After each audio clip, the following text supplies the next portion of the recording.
Well, it was collaboration of interest from the Collierville administration staff, Linda Brown and the staff here. And I thought it was an interesting thing to do because she thought it was a good thing to do because there's parts of Memphis that need to know about Memphis history, which all of it intertwines. And it's just ironic that I served on a committee with Lucius Birch back in the 70s on the Democratic Executive Committee, so I knew Lucius Birch. October 18th. Yeah, I'm October 18th. Okay, see, I just went through thinking like, okay. Try to keep things balanced, man. That's like I'm doing the podcast. Talk about your dad's work. He's a hell of a talker. Well, you know, it takes people like you, you know, in the community to appreciate his work. And, of course, people appreciating his work made him want to do more work. He was a person who wanted to serve the community in a way that people can understand what was going on. Current events. He was a current event person. He kept up with what was going on.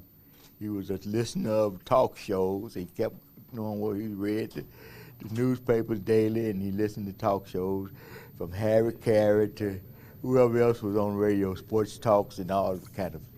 So he was just a person that wanted to get the word out about the community events.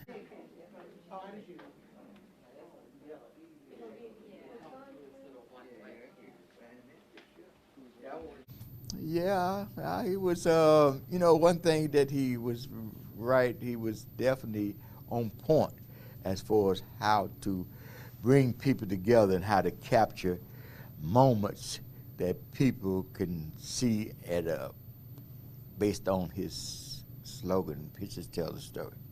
And that's what he wanted to do, is take a picture where the picture would tell the story.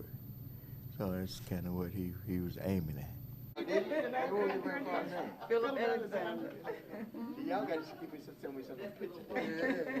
What's this in your hands? This is a book about the boss. This is the boss of the photographer. So people knew about Daddy, but they don't know about the mother, the woman behind the father who kept him motivated and raised 7 boys and 1 girl. And of course, all the boys were photographers, and a lot of people didn't know that the boys were photographers. So this is my mother, who passed within 1 year of my daddy, and of course, she's if it wasn't for her, then a lot of things that he did wouldn't have probably happened. So Dorothy Mae Withers, who she will be 100 years old next year, and also we're commemorating Ernest Withers. This year is the year that he turns 100 years old. So that's another reason, and I can give you another reason. And another reason is the home that we have, the Ernest Withers Historical Home. You can Google it, Ernest Withers Historical Home on Brooks Road. That house now is a state historical landmark. So also the house is being nominated right now as a state historical property. So we're hoping that it gets nominated and be nominated and become the National Historic Landmark this year.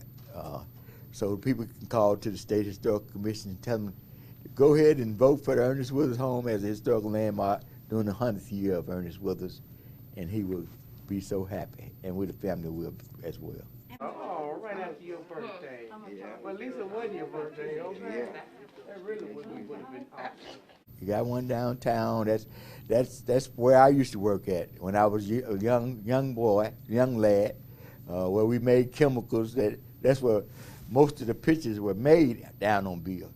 You know, when people, back in the 60s, you know, we did all the development down on Beale. We were on 7 different locations on Beale Street, so it's fitting for, you know, for us to have a gallery there.